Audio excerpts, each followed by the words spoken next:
au niveau des gens qu'on connaissait. L'ouvrage, on va dire. C'était plus difficile, surtout. Et maintenant, les outils qu'on a sont tellement simples. On nous donne un terrain sur lequel il faut être bien positionné. Voilà, il faut investir cet espace. On a vu, il y a un nouveau monde de compétition, donc il faut rentrer dedans. C'est la technologie. Mais par rapport à ce que tu disais, moi je suis d'accord sur le principe de dire que la fonction crée l'organe ou vice-versa, c'est-à-dire que l'outil permet de se montrer plus. Est-ce qu'avant les gens avaient cette tentation-là mais n'avaient pas l'outil? C'est très intéressant. Par contre, il y a une conjonction de temps, je trouve, entre la télé-réalité et l'avènement de Facebook avec ce qu'il a de gênant dans la projection qu'on a de soi-même sur les réseaux et de le donner à tout le monde.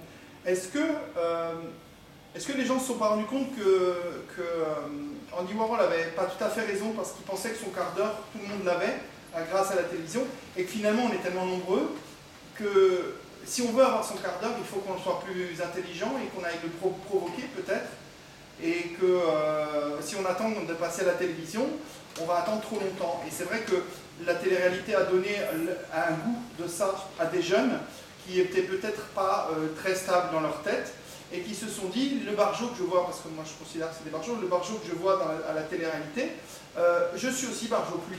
Sauf si je vais jamais à la télé-réalité, je ne vais jamais pouvoir le montrer aux gens. Et donc, je vais me mettre en scène, et c'est le terme qu'on a mis, hein, se mettre soi-même en scène sur les réseaux sociaux. Je vais me mettre en scène et proposer à quelqu'un ou à des gens de voir ma folie. Alors ça peut être une folie douce, ça peut être des folies beaucoup moins douces. Est-ce qu'il n'y a pas cette conjonction-là? Est-ce que la télé-réalité n'a pas créé aussi ce besoin, cette envie que chacun de nous a d'avoir ce fameux quart d'heure de célébrité, et que le réseau étant pas suffisamment large pour que, enfin le réseau médiatique classique télévision n'est pas suffisamment large pour nous le donner, est-ce qu'on n'est pas amené, grâce à l'outil, à le faire et à se lancer des défis à soi-même en se montrant de plus en plus extrême dans la nudité, dans la violence, dans tout ce qu'on veut? Je ne veux pas monopoliser la parole. Bon, alors, ok, je me lance. Tu me fais rebondir sur un bouquin qui traîne dans ma bibliothèque qui était assez passionnant sur la crise de la représentation. Et ça va tout à fait dans la logique de ce que tu dis. Et ce qui est frappant, c'est que les médias du XXe siècle, et je pense essentiellement à la télévision, ont permis une proximité avec, je dirais, la personne publique qu'on n'avait pas antérieurement. Ça a démarré par les interviews en radio de Roosevelt dans les années 40, ça a continué ensuite par toutes les représentations de soi de nos présidents de la République, et Giscard d'Estaing avait été un président important de ce côté-là, sur le plan de la gestion de l'image, où on a de plus en plus une désacralisation de la fonction de la personne publique, et tout le monde se retrouve acteur. Tout le monde peut se dire, mais pourquoi pas nous? Parce qu'effectivement, si l'autre minable qui passe dans une émission de télé-réalité a son quart d'heure de gloire, effectivement, pourquoi pas moi? Et effectivement, c'est ce que les outils permettent maintenant. C'est ce que les outils permettent d'une façon générale. Et je pense qu'on ne reviendra pas en arrière de ce côté-là, sauf si tu nous fais la... La réalité, quand tu vois les regards qui passent et les problèmes qui sont abordés, tu ne peux pas, toi, te comparer à ça dans le peu d'agissement que tu as sur les réseaux. Tu ne peux pas. Tu as vu les thèmes et ensuite c'est truqué la télé-réalité. J'ai été en République dominicaine chez un copain. Je passe dans une petite ville, on dirait Juan-les-Pins. Il y a plein de belles villas et à un moment donné, il y a 1 hectare où il n'y a pas de villa. Je dis à mon copain qui est dans l'immobilier, c'est un beau terrain à acheter là. Et il y avait des montants en bois et des structures en bois. Je lui dis, ils vont commencer un programme. Il me dit, non, c'est Koh Lanta qui est venu. Ils ont tourné Koh Lanta comme si tu étais à Juan-les-Pins. Et comme il y avait 2 bananiers, 4 palmiers, un peu d'herbe, ils ont tourné Koh Lanta. Ils traversaient la rue et là, ils étaient sur la plage. Donc voilà ce que c'est la télé-réalité. C'est du mensonge permanent. Le film américain, hein? C'est exactement ça, le film américain avec Adaris et... Dans l'île, tu sais. Ouais. Et c'était carrément... le héros Ouais, ouais. était né dans un Truman Show. Truman Show. J'ai adoré ce film, c'était extraordinaire, mais voilà, il a déjà une dizaine d'années, une douzaine d'années. Oui, mais très âgé. il est extrêmement précurseur parce qu'aujourd'hui, sans la bulle, on a dans notre entourage, chacun d'entre nous a vu un bébé de 6 semaines ou de 6 jours en photo sur Facebook. C'est-à-dire qu'il y a des parents aujourd'hui qui n'ont absolument pas aucun sens de la projection sur l'avenir et qui mettent les photos de leur bébé en train de naître ou des choses comme ça. Je pense que bientôt ils mettront des photos de la... Ça c'est la blague des photos de la conception. Effectivement, je le relevais là en préparant ça, d'une femme qui a réussi à poster 350 photos de son nouveau-né et 150 vidéos sur Facebook. Ce qui quand même constitue un record. Là, elle a vraiment la palme, donc on est dans cette logique de démonstration permanente, perpétuelle. Mais je ne sais pas, je pense qu'on a peut-être à réfléchir sur le fait que de plus en plus le cinéma, la télé mettent en scène des gens totalement ordinaires. Et à partir du moment où on montre des gens qui sont totalement ordinaires, chacun peut dire mais pourquoi pas moi aussi quoi. Mais moi, ce qui me choque dans tout ça, c'est, après, c'est au sens général, ce qui me gêne chez les gens, c'est l'hypocrisie. Ce qui me gêne en particulier dans ce cadre-là, c'est que la plupart des gens savent que c'est scénarisé. La plupart des gens savent que ce n'est pas la réalité. Pourtant, ils regardent quand même et ils laissent quand même, je parle de gens de ma génération qui ont des enfants de 20 ans, par exemple, ou 15 ans, ils les laissent quand même partir dans un imaginaire. Il n'y a pas ce sens de l'éducation de les prendre et de leur dire on est en train de te montrer un scénario. Ça a été écrit. Il y a des psychologues derrière qui ont sélectionné des gens sur des... Les gens ne le savent pas. Mais bien sûr que les gens le savent. Mais bien sûr que les gens le savent. Mais non, Ils ne veulent pas le voir, ils ne veulent pas le savoir. Les enfants de 15 ans qui regardent le Bachelor, ils croient que c'est vrai. Non, non, je pense pas. Ils sont informés que c'est pas vrai, mais ça leur plaît quand même. Ils font comme si, parce que ça arrange tout le monde. Il y a une partie qui ne le sait pas forcément, mais qui va pas tarder à le savoir parce que les gens. Tu sais, tout ce qui est vu à la télé, c'est vrai, tout ce qui est écrit dans le journal, c'est vrai. Oui, mais tout le monde le sait, c'est scénarisé. Mais après, pourquoi est-ce que les gens regardent et font genre qu'ils ignorent totalement que c'est scénarisé? C'est parce que, faut quand même pas le nier, les êtres humains, qu'est-ce qui nous intéresse le plus? On est des voyeurs, on est des pervers. Je veux dire, ce qui nous intéresse le plus, c'est pas forcément la politique, l'actualité nouvelle qui vient de sortir sur je ne sais quel thème, c'est ce qui se passe chez le voisin. Ça s'appelle l'information stratégique. Je veux dire, comment? C'est ce que Pascal Boyer, qui est un Québécois qui écrit en français et en anglais, a appelé information stratégique. Il étudie les religions. Et il s'est rendu compte que les religions concernent l'information stratégique dans le sens que c'est celle où on va essayer de jouer avec des stratégies de machin. C'est exactement ça, c'est X a couché avec Y, Z est malade, donc n'est pas en opposition. C'est ce qui nous attire en premier. La télé-réalité ne fait qu'exploiter ça, tout simplement parce que ça fait ressortir nos pulsions et puis bon, derrière, on a encore une stratégie marketing pour pouvoir vendre, même si les marques ne m'ont jamais cité, j'ai vu une émission là-dessus qui parlait justement du phénomène télé-réalité à partir de, je ne sais plus comment s'appelle l'émission, mais c'est une émission qui date des années 80 où les gens venaient sur un plateau télé et puis parlaient de tout et n'importe quoi jusque leurs problèmes sexuels, quoi. Non, français. C'est parti d'un truc américain, mais après c'est une émission française dans les années 80. Chocolat, non, ça s'appelle. Et ils expliquaient que, bon, alors après le fameux Love Story, quoi, qui est parti du truc américain, que c'était purement marketing parce que même si les marques ne sont jamais citées, les gens qui sont filmés à la journée, ils n'ont pas le droit de parler de politique ou d'actualité, ils ont le droit de parler que de ce qu'ils font de la journée. Et ils font rien de la journée, ils sont enfermés, soit dans un château ou dans un loft autour d'une piscine, et à part manger et parler fringues, qu'est-ce qu'ils font d'autre? De toute façon, de leur journée. Donc, vu qu'ils parlent de 4 heures, c'est vraiment Truman Show, ça aussi. C'est ça, donc vu qu'ils parlent que de bouffe et qu'on les voit bouffer, forcément, nous derrière, même si on ne va pas forcément voir écrit Coca-Cola, on va le savoir qu'ils boivent un Coca-Cola. Et donc, voilà, c'est sûr. L'émission Juste Prix, elle doit prendre 226 par côté. Il y a Lionel Poulain, qui est donc frère contre le manager Procom, qui s'est spécialisé dans les consultants en partenariat marketing de marque. Et il a mis en ligne une base de données extraordinaire sur chaque émissions, quels sont les partenaires, etc. C'est impressionnant. 226, je crois.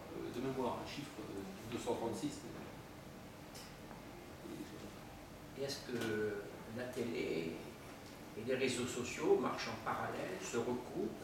Est-ce qu'il y a des interactions entre ces deux systèmes? Est-ce que l'un alimente l'autre, l'autre alimente l'un? Malheureusement, oui. Mais malheureusement, parce que moi je trouve que ce qui pourrait être intéressant sur les réseaux sociaux, des phénomènes de société profonds, les pigeons par exemple, hein, c'est un sujet qui nous a... Et les autruches qui arrivent, c'est des sujets qui nous ont intéressés, les auto-entrepreneurs. C'est des sujets que la télévision n'a pas voulu prendre. Ils n'ont pas voulu en parler. Ils l'ont retraité brièvement. Ils l'ont très brièvement retraité et ils ont pu ça. On va peut-être le faire avec les autruches. Voilà. Par contre, les auto-entrepreneurs de France, quand la gauche a gagné, ils sont venus en disant on va être les pigeons dans l'affaire. Et ils ont dit on n'est pas d'accord. C'était sur la base d'une loi. Petit chef d'entreprise, PME, indépendant, des gens qui allaient être taxés et dont c'était affiché pendant la campagne électorale qu'ils allaient être les premiers à être taxés. Et donc ce phénomène a grossi de façon exponentielle, mais véritablement à une vitesse incroyable sur les réseaux sociaux, en particulier sur Twitter. Et pour moi, c'est un phénomène de société de fond. C'est des gens qui se rebellent contre un système qui dit, voilà, vous gagnez de l'argent, c'est à vous qu'on va en prendre. Ceux qui en dépensent trop, ceux qui tapent dans les caisses, ceux qui abusent des systèmes sociaux, on les laisse tranquilles, mais vous, les gens qui gagnent de l'argent, on va vous taper dessus. Et il y a eu une espèce de dégoût, de rejet de ça, et ils ont créé pratiquement de toutes pièces un espèce de réseau national de gens qui disaient on n'est pas d'accord. Il y a eu des pétitions, il y a eu beaucoup de mouvements et rien sur les médias classiques, que dalle. On n'en parlait pas. C'était pas un phénomène, c'était pas. Alors que si demain sur Twitter il y a un phénomène, je prends un exemple qui pour l'instant n'est pas véritablement arrivé, mais ça viendra. Un phénomène syndical sur Twitter, tous les médias en parleront. Parce qu'on est toujours dans ce cadre français, peut-être sans doute occidental, où il y a des sujets qu'on ne veut pas aborder parce qu'ils ne sont pas vendeurs, parce qu'ils ne sont pas sexy, alors que la contestation faite par la base, la contestation faite par les gens, ça c'est sexy, on en parle. Là, c'était une contestation de gens qui avaient des moyens, de gens qui étaient entrepreneurs, de gens qui étaient patrons d'autres gens, donc déjà c'est pas bien. Et les médias nationaux ne veulent pas en parler. Alors que c'est des trucs de fond. C'est ça qui va faire les prochaines élections, je pense. Je ne veux pas qu'on parte trop dans la politique, mais c'est ça qui va faire les prochaines élections. C'est ces choses-là que nous voyons, surtout nous qui sommes très très souvent sur les réseaux, on voit passer tout ce qui se passe. On a des listes de tweets qui abordent des sujets, que ce soit des sujets par rapport à immigration, religion, entrepreneuriat, patronat, crise, etc. On voit passer des myriades, et quand tu regardes la télévision, c'est pour ça que, à titre personnel, je ne regarde plus les infos, que dalle. On vient de parler du carnaval, on vient de parler de tout un tas de choses très, très, très amusantes. À 13h, le sabotier du 13h de TF1, il survit, mais incroyablement. Il avait déjà 80 ans quand j'ai commencé à regarder le 13h de TF1 en 85. Il a toujours 80 ans, il fait toujours des sabots. Ça continue à faire l'information nationale sur une télévision nationale. Et tout un tas de choses qui passent à travers les réseaux ne ressortent pas. C'est intéressant à suivre, hein. Ça va peut-être changer peut-être dans 2 mois. 2 mois, on en reparle et sera complètement changé. Parce que moi, ma grande surprise ce week-end, j'ai vu sortir pour la première fois David Lisnard, là, on a parlé également. À côté des pigeons, il y a une page Facebook, et là c'est entreprise, quelle que soit la taille des entreprises, Sauvons nos entreprises, qui est née il y a à peu près 6 mois de ça sur Facebook. Non, Sauvons nos entreprises. Ouais. Et qui relate sur eux surtout des problèmes qui viennent, pour ceux qui ont leur entreprise, du RSI, etc., et qui remontent tous les problèmes qui peuvent venir de là. Ils n'ont pas fait beaucoup de bruit, ça monte progressivement, à tel point que là, ça y est, les médias commencent, là ça fait 2-3 jours, à faire ressurgir, et ça ne peut venir que de là, parce qu'il n'y a rien eu d'autre qui est né ni à l'Assemblée, il n'y a personne qui s'est porté sur le problème, qui commence à poser le débat du RSI, de gabegie de moyens, etc., avec, bon, donc, ça y est, on commence à avoir des choses qui sont nées il y a 6 mois de ça sur les réseaux, qui n'ont pas fait trop de bruit tout de suite, mais qui montent progressivement, qui commencent à être relayées maintenant quand même par les médias. Dans 2 mois, je crois qu'au mois d'avril, il y a des manifestations qui sont prévues partout en France, qui sont parties d'eux. Il y en a une qui va avoir lieu là très prochainement, et après je crois que c'est toute la France au mois d'avril. où toutes les grandes villes, il va y avoir des manifestations de chefs d'entreprise. Peut-être que là, dans 2 mois, on en reparle, il y aura eu un versement de la tendance, et enfin quelque chose de né tranquillement sur les réseaux va s'imposer, entre guillemets, dans la vraie vie. Il y a un point à voir, c'est que le monde pratique ça, dans le monde. Moi j'appelle ça saupoudrage, mais je cherche un meilleur terme. C'est le monde va parler d'un sujet, il va donner 9 articles qui vont dans le sens du monde, et qui rentrent dans le narratif, et un article qui va dans l'autre sens. Et là, généralement, si c'est un sujet que je suis, je reçois un email, vous avez vu, même le monde en parle. Et il y avait 10 articles dans l'autre sens. Et après, des années après, on approche, et finalement c'était ça. Le monde, vous en avez parlé à l'époque. Ils ont pris une assurance sur, ils peuvent dire, on vous en avait déjà parlé avant. Ça, je l'ai vu dans des domaines que j'ai suivis depuis 15 ans. Donc il se peut que ça soit aussi ça. Autrement, les pigeons s'étaient fait avoir simplement parce qu'ils avaient cherché la coopération dans la négociation. Alors qu'il fallait chercher, on ne fait pas ça dans le monde d'une négociation syndicale.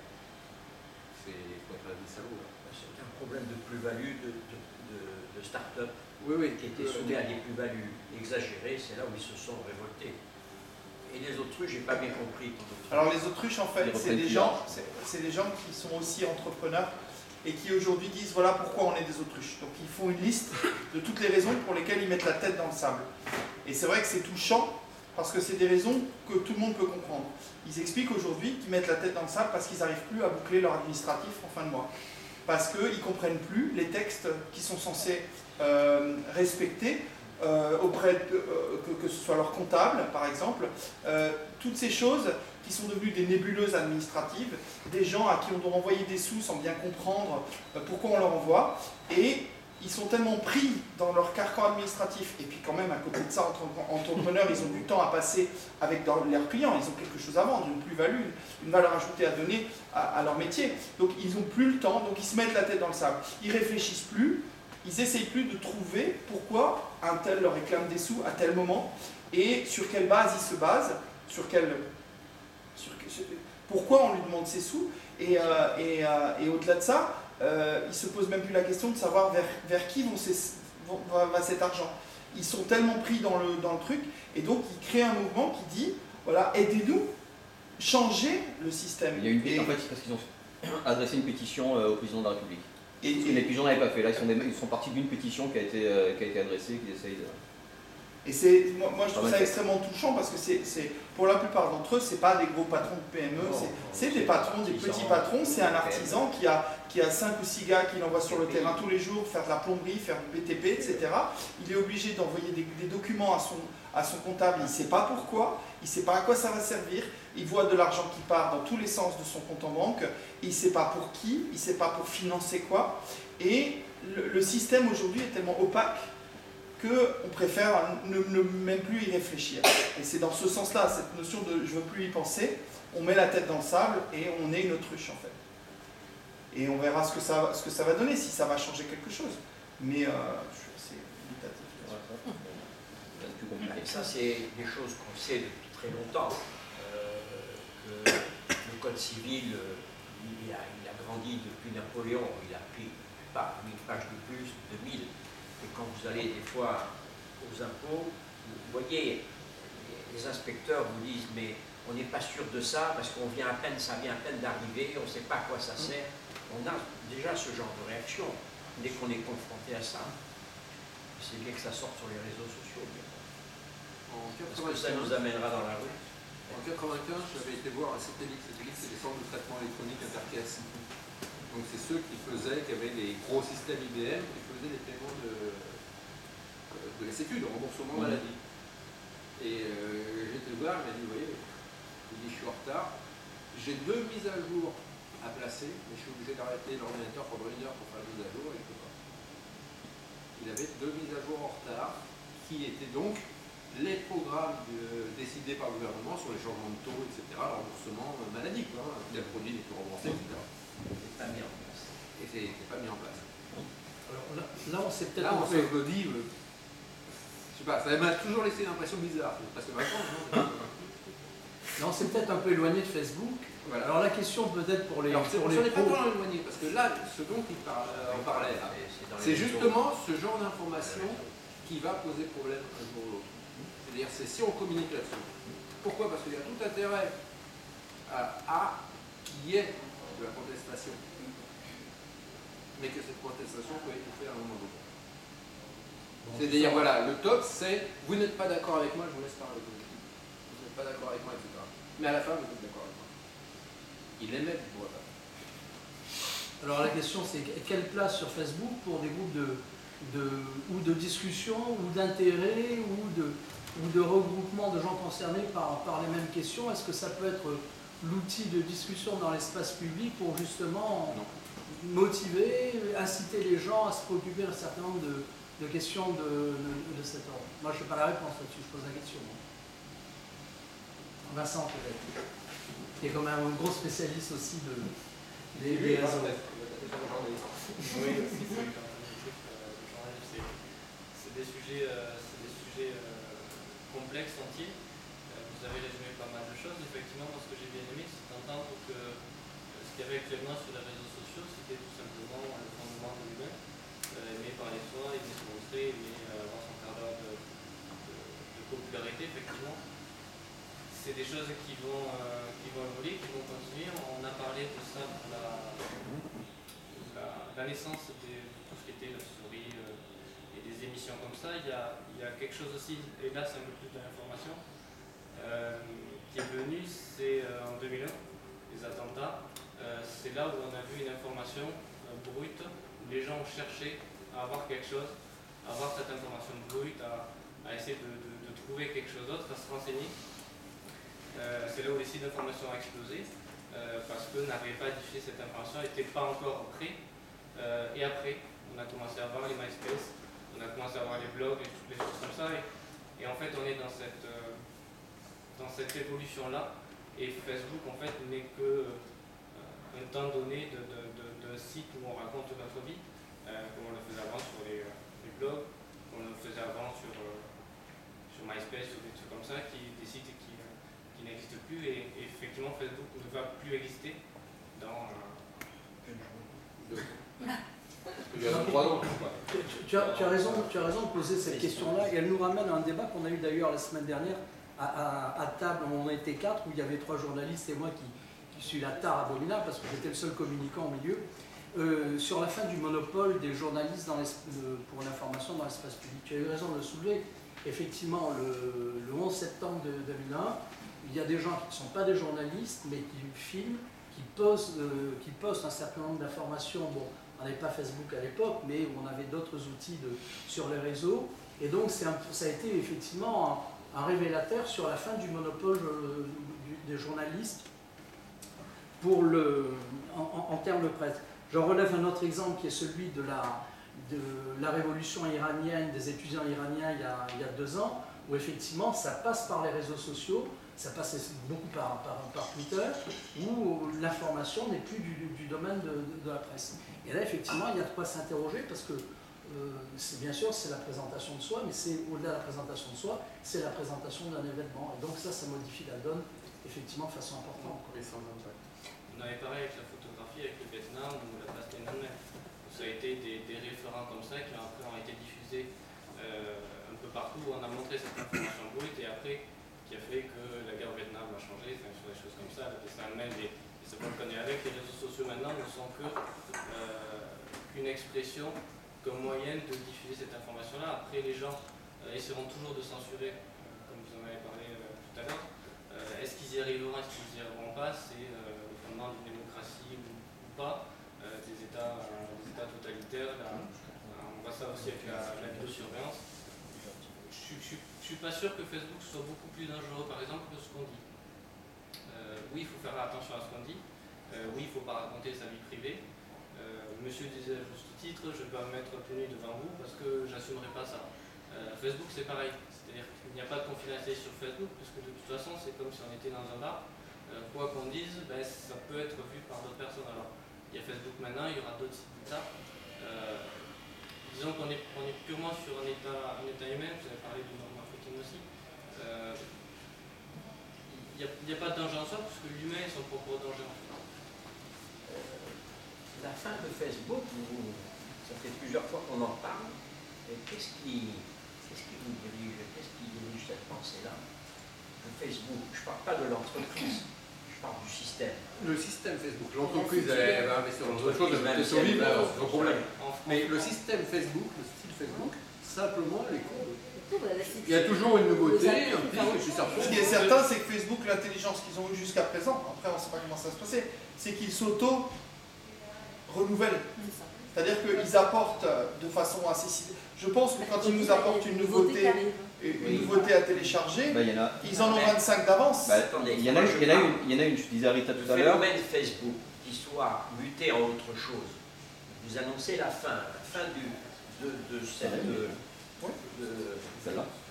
Je pense qu'il n'y aura pas de fin au fait de propager sur Internet des informations sur sa propre vie. Ça s'appellera peut-être plus Facebook, ça s'appellera autre chose. Mais le fond restera. Sur Internet ou ailleurs. Là, ou ailleurs. J'ai fait le curieux, j'ai cherché une appli et pour l'instant, j'ai pas trouvé beaucoup. Mais je suis pas connecté à Facebook parce que je voulais pas polluer l'un l'autre. Maintenant, je sais pas s'il y a beaucoup de gens sur Facebook qui y sont déjà ou pas dans mon entourage.